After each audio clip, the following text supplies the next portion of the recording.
જય સ્વામિનારાયણ બાળ મિત્રો, આજની આપણી આ સભાનો પાઠ છે નિત્ય પૂજાની રીત. તો પૂજા એટલે શું? પૂજા એટલે ભગવાન સાથેની વ્યક્તિગત મુલાકાત. પૂજાથી મન સ્થિર થાય, ભગવાનનો રાજીપો મળે અને આનંદ મળે. પૂજા શા માટે કરવી તે પૂર્વે એક એક્ટિવિટી કરીએ. હું અહીંયાથી જે કહું તેના પર ઊંડાણપૂર્વક વિચાર કરવાનો છે, તો વિચાર કરજો. સૌ પ્રથમ આપણે આંખો બંધ કરી દઈએ. ભગવાને આપણને આંખો જ ન આપી હોત તો આ દુનિયા જોઈ શકત. ભગવાને આપણને એક પગ જ ન આપ્યો હોત તો આ દુનિયામાં ફરી શકત. ભગવાને કાન જ ન આપ્યા હોત તો કોઈ બોલે તે સંભળાત. આપણે સૌ આંખો ખોલી દઈએ તો વિચારો બાળ મિત્રો.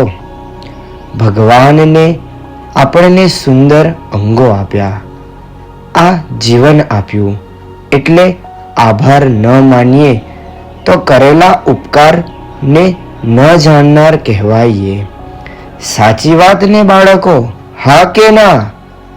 હા.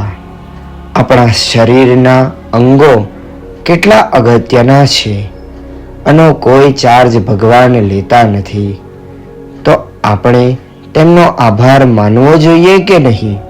હા કે ના? હા. તો ભગવાનનો આભાર માનવો એટલે પૂજા. આપણું નાક 30 થી 40 સેકન્ડથી વધુ બંધ રાખી શકતા નથી. કેમ? કારણ કે આપણને હવાની જરૂર છે. આવી અમૂલ્ય અને જરૂરી હવા આપણને ભગવાને મફત આપી છે, કોઈ પણ ચાર્જ વગર. એક દિવસ કોઈને હોસ્પિટલમાં ઓક્સિજન પર રાખવામાં આવે તો આશરે 1000 રૂપિયા થાય, પણ તે જ કુદરતી હવા આપણને મફત આપી છે. ભગવાને હવા, પાણી મફત આપ્યા, ભાત ભાતના ખોરાક બનાવ્યા. તેમનો કેટલો ઉપકાર છે. બાળકો, આપને કયું ફૂલ ગમે છે? જે ફૂલ ગમે તે જોરથી બોલો. બરાબર. આપને કયું ફળ ગમે છે? બરાબર. આપને કયો રંગ ગમે છે? બરાબર. ભગવાને આપણને જીવન અને શરીર તો આપ્યું, પણ આવી સુંદર સૃષ્ટિ ન બનાવી હોત તો આપણે સાયકલ પરથી પડી જઈએ ને આપણને કોઈ બચાવે. તરતા હઈએ ને તરતા તરતા ડૂબી જઈએ તો કોઈ બચાવે. આગમાંથી બચાવે તો થેન્ક યુ કહીએ કે નહીં? હા કે ના? સંભળાયું નહીં? હા.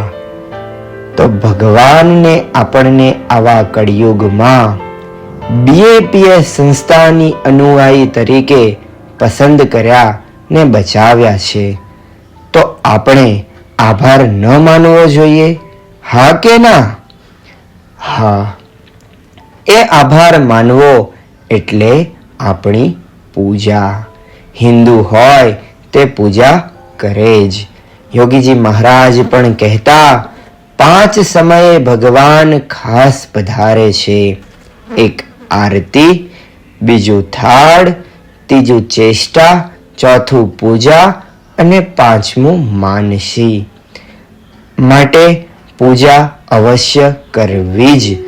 તો કરશો ને બાળકો પૂજા? હા કે ના? હા. તો ચાલો જોઈએ તે પૂજા કરવાની પદ્ધતિ.